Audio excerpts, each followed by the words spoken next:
Hello दोस्तों, आज की कहानी है माँ की देखभाल। एक इमोशनल कहानी। चलते हैं कहानी की ओर। माँ अस्पताल में एक बेड पर पड़ी थी। अस्पताल के बरामदे में उसके 2 बेटे और एक बेटी चिंता में टहल रहे थे। भाई बहन को अपनी माँ के लिए सेहत की चिंता तो थी, लेकिन उससे भी ज़्यादा चिंता इस बात की थी कि अब माँ को अपने साथ कौन रखेगा। जब तक माँ स्वस्थ थी वह इन तीनों से अलग अपने पुराने घर में रहती थी, लेकिन अब ऐसा करना खतरे से खाली नहीं होता और ऐसे करने से समाज में तीनों बेटियों का नाम भी खराब होता। लोग कहते कि देखो कैसी औलादें हैं। बीमार माता को अकेला रहने के लिए छोड़ दिया।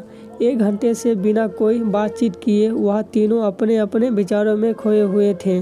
फिर बहन ने चुप्पी तोड़ते हुए अपने बड़े भाई की तरफ देखते हुए कहा, भैया आप बड़े हैं, इसलिए आपका कर्तव्य है कि माँ को ज़रूरत के समय आप रखें और उनकी देखभाल करें। छोटी बहन की बात सुनकर बड़े भाई ने पहले अपनी पत्नी की ओर देखा और बोला, मैं इस बात से बिल्कुल इनकार नहीं करता कि बड़े होने के नाते मेरी माँ की देखभाल करने का कर्तव्य है, लेकिन तुम तो जानती ही हो कि मैं और तुम्हारी भाभी दोनों ही जॉब करते हैं।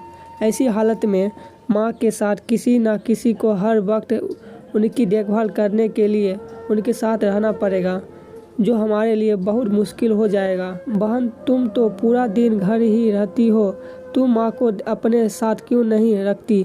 पैसे की चिंता मत करना, जो भी खर्चा आएगा मैं दे दूँगा। सुशील भैया आप तो जानते ही हैं कि मैं माँ से कितना प्यार करती हूँ, लेकिन आप यह भी जानते हैं कि मेरे ससुराल वाले कैसे हैं।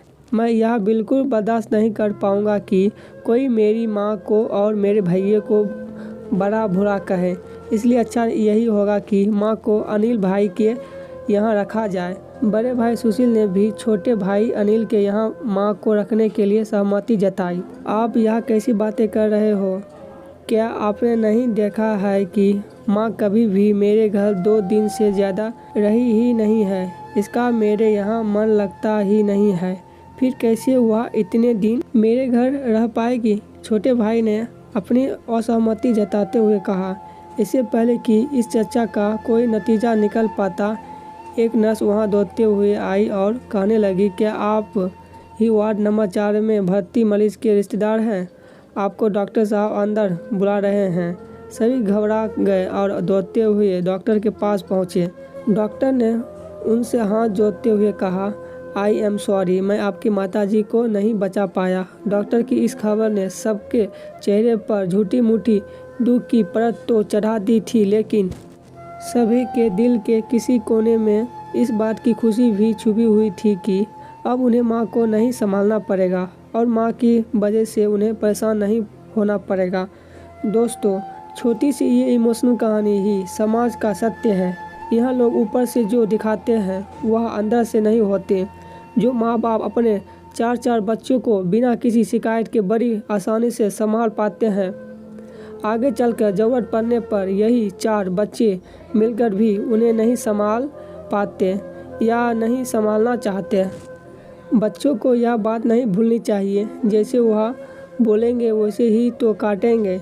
अगर आज वह अपने माँ बाप के साथ बुरा बर्ताव करते हैं तो उन्हें यह याद रखना चाहिए कि उनके बच्चे भी बड़े होंगे और वह भी बूढ़े होंगे। जो उन्हें अपने माँ बाप के साथ किया है, उनके बच्चे भी उनके साथ वही करेंगे। दोस्तों, अपने दिल से छठ कपल निकाल दीजिए और सच्चे मन से अपने माता पिता की, अपने बुजुर्गों की सेवा कीजिए।